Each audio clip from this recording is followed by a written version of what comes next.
the watch that went back in time. Sarah loved exploring her grandfather's study room.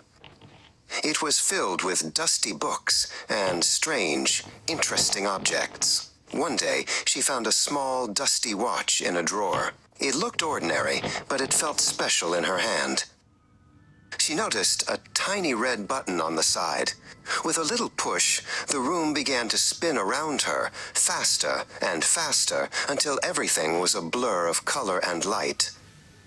Suddenly, the spinning stopped. Sarah was standing in a hot, humid jungle.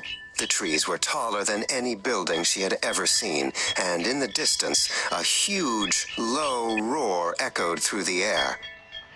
At first, she was frightened, but then she heard a soft, whimpering cry.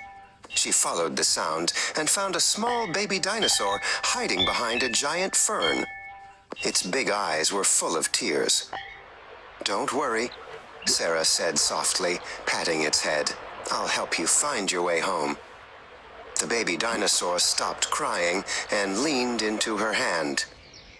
Together, they walked through the forest, past colorful flowers and bubbling streams, until they heard a loud, worried call. They had found the baby dinosaur's mother, waiting anxiously. The baby dinosaur ran to its mother, who bent down and nuzzled it with a happy, rumbling sound of thanks.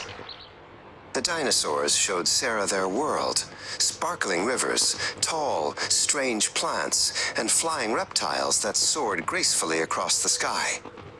Sarah felt like she was inside the most exciting storybook ever. When the sun began to set, she pressed the red button on the watch again, and in a blink, she was back in her grandfather's study, with the familiar smell of old books all around her. But she wasn't empty-handed. In her palm lay a small, shiny feather that had fallen from a flying dinosaur. Sarah smiled, knowing that her magical adventure was real.